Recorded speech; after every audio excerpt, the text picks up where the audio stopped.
భారత్ 180 న్యూస్కి స్వాగతం. సరస్వతి గానసభ సూర్య కళామందిరం కాకినాడ వారి సామవేదం షణ్ముఖ చర్మచి మహాభారతం హరిహరాద్వైతం అను అంశంపై ప్రవచనాలు నిన్న ఘనంగా ప్రారంభమయ్యాయి.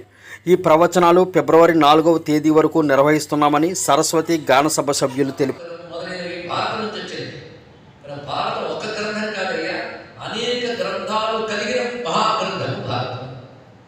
అందుకే భారతదేశం హిందూ ధర్మం అనగానే గుర్తొచ్చే భగవద్గీత భారతం ఇచ్చిన ప్రసాదమే. భగవద్గీత ఒక్కటే భారతంలో లేదు, ఇలాంటి గీతలు చాలా ఉన్నాయి. భారతంలో గీతలు అని చెప్పుకుంటే కొన్నాళ్ళు పుణ్యాసం.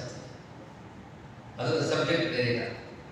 గీత అనగానే బ్రహ్మ విద్యా శాస్త్రం ఎక్కడ చెప్పబడుతుందో దాన్ని గీత అంటారు కనుక భారతంలో బ్రహ్మ విద్య గురించి ప్రస్తావించినటువంటి విషయములు చాలా ఉన్నాయి. వేదాంతం గురించి అనేక ఉపనిషత్తుల సారం కనబడతాయి. అలాంటివి చాలా ఉన్నాయి భారతంలో. మనకు తెలిసిన కృష్ణ భగవద్గీత తర్వాత మళ్ళీ కృష్ణుడే చెప్పిన అనుగీతాలు మహాగ్రంథం. ఇంకా మధ్యలో అనేకమైన గీతలు కనబడుతుంటాయి భారతంలో.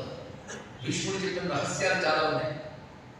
ఇవి ఒక సబ్జెక్ట్ అయితే భారతం నుంచి వచ్చినటువంటి కథలు చాలా ప్రాచుర్యం ఉంటాయి. ఒక నల చరిత్ర కానీ, మునుపు చెప్పినటువంటి శకుంతల చరిత్ర, సావిత్రి చరిత్ర, ఇవన్నీ కూడా అనేక కావ్యాలకి అనేక గ్రంథాలకు ఆధారం. ఇలాగా భారతంలో ప్రధానంగా 3 భాగాలు మనం చేస్తే ఆఖ్యానము, ఉపదేశము, ఉపాఖ్యానము 3 భాగాలు చేయొచ్చు భారతాన్ని. ఆఖ్యానం అంటే ది మెయిన్ స్టోరీ, ప్రధానంగా నడుస్తున్న కథ. మునిపే చెప్పినట్టు ధాతరాష్ట్రులు, పాండవుల యొక్క పూర్వ చరిత్ర మొదలుకొని చివరి వరకు. ఉపాఖ్యానం అంటే సందర్భవశాత్తు మధ్యలో చెప్పిన వివిధ ఇతివృత్తాలు. ఉదాహరణకి శకుంతల చరిత్ర, సావిత్రి చరిత్ర ఇత్యాదన్ని ఉపాఖ్యానం. భారతం జరగడానికి పూర్వం ఉన్న చరిత్రల ఆధారంగా తీసుకుని వేదముల్లో ఉన్నవి అయినటువంటి వృత్తాంతాలను ఉపాఖ్యానాలు వస్తాయి.